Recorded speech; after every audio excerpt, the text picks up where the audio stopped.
نماز پڑھ لی۔ ابھی یہ رمضان کا مہینہ آ رہا ہے اور وہ حدیث مبارکہ آپ کو سناتا ہوں نا، کتنے روزہ دار ایسے ہیں جن کو سوائے بھوک اور پیاس کے کچھ نہیں ملتا۔ یہ تو اللہ کے نبی کا فرمان ہے نا، کیوں نہیں ملتا؟ روزہ تو رکھا ہے لیکن روزے کے منافی جو چیزیں تھیں ان سے رکا ہی نہیں۔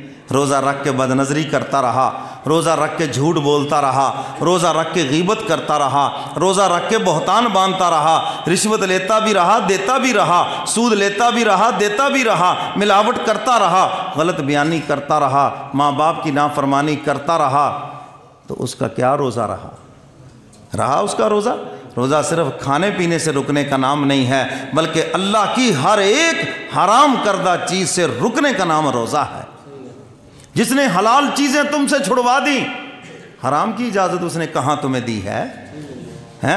پانی حلال، روٹی حلال، دودھ حلال، فروٹ حلال۔